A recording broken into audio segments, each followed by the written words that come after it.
Power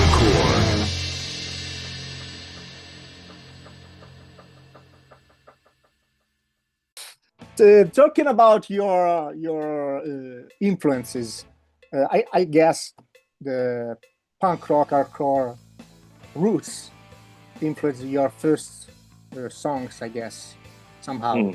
And then what's the other? Which are the other influences out punk rock and hardcore stuff? Huey Lewis and the News was a big influence. I was a huge fan. I know a lot of people who got into punk and hardcore were into metal, and then they got into punk and hardcore. I was not one of those people. Like I never really liked metal. I like pop music. Yeah. And yeah, Huey Lewis and the News was a was a pretty big influence on me. And Earth, Wind, and Fire was also great. a big influence. I know. That was the first concert I ever went to. Was Earth, Wind, and Fire when I think I was 8 years old, and then somehow I discovered punk rock. So yeah, I just love, and I still love pop music. But and then I discovered the Clash and the Jam and Elvis Costello and the Attractions, and then Elvis Costello, just kind of went from there. Yeah, I know that's kind of that probably doesn't make a lot of sense. Like, oh, so you went from Earth, Wind, and Fire and Huey Lewis and the News to the Clash. But yeah, I know that doesn't make sense. But I think it still kind of filters in, stuff that you enjoy, and I guess because I ended up doing more melodic music, maybe it does make sense. Yeah. I can't sing like Huey Lewis, but yeah, I still like to listen to him once in a while.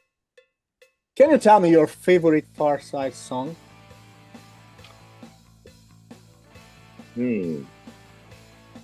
Hero. Or the one you love to play today, still? Oh, I don't like to play any of them. But well, I'm older now, and it's kind of hard. Like, I can't sing like I used to. I think my favorite song is Hero from our first 7-inch. Yeah, I don't know. It was just, why? Can I ask? I think it's because it was the first song that Farside did that anybody cared about. Okay. You have this pessimist approach. You don't believe in yourself. Yeah, I agree. There are plenty of other songs that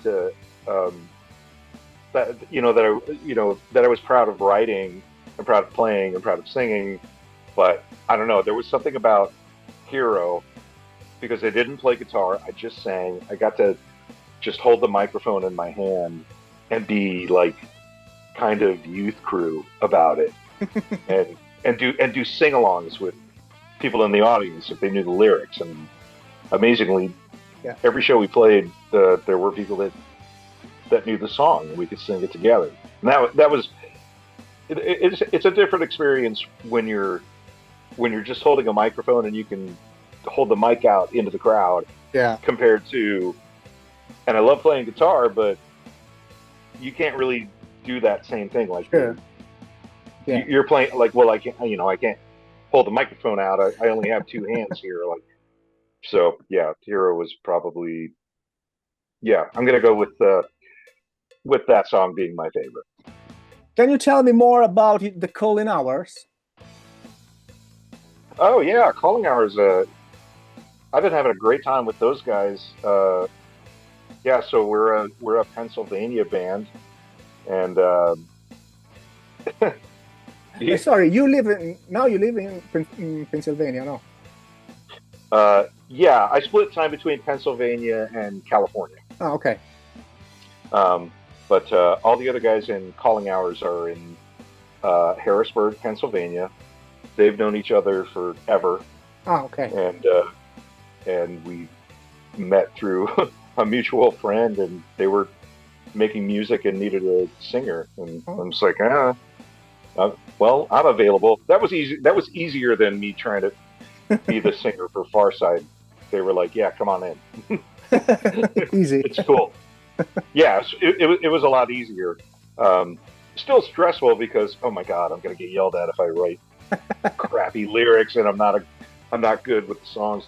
Um, but and we were all friends with Brian McTernan from Be Well and Battery, Yeah. and he's an incredible um, producer and recording engineer, and we all wanted to work together, so we demoed some songs, and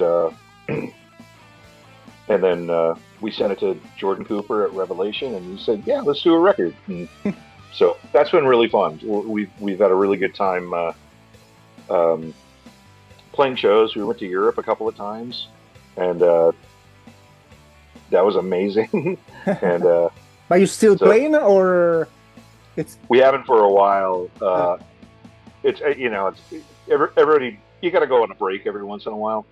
We're still technically a band, yep. but we're also old guys. You Yeah. know, we're we're all in our 40s and 50s, and we have other obligations. So we can't just go out and go out on tour. It's like, yeah, my daughter is graduating from um, junior high school next Oh, month, so I can't do, stuff like that. Oh, yeah, that's not going to work well for my wife and me for me to just like leave for a week. So, and it's cool, but yeah. no, we're all good friends and we love each other, and um, we're hoping to get together. We've got plenty of material, so we're hoping to record another record soon. Um, but no, it's been really cool. It's I don't know. It just came out of nowhere, to be honest. And about your dubbing, I mean, you still dubbing movies or video Oh, games? voiceover stuff. Voiceover, yeah. Yeah, yeah. Once in a while. Ah, because I Yeah, saw not. you did some stuff for video games too. Oh yeah, I did. Yeah, I haven't done. I haven't done that for. Fallout, I saw Fallout and something else. I don't Yeah, remember. and Skyrim Skyrim, yeah. was a big one. Well, it. I will credit that to being a punk rock singer and having been a smoker for 20 years. Like, so I got a deep voice and I can be the loudest guy in the. So I would get roles as, okay, so there's this 8 foot tall ogre. Can you do that? Yeah.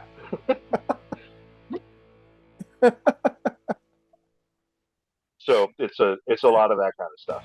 It's fun, yeah, video games were my favorite thing to do. Because it's mostly just a lot of yelling and screaming, Yeah. and just fun. And then after a couple of hours, then you go get a sandwich and go home and and lay down for a little while. But yeah, I did a lot of movies and TV shows. I I uh, I got this is an inside joke with um, I don't know if you're familiar with or if you've heard of.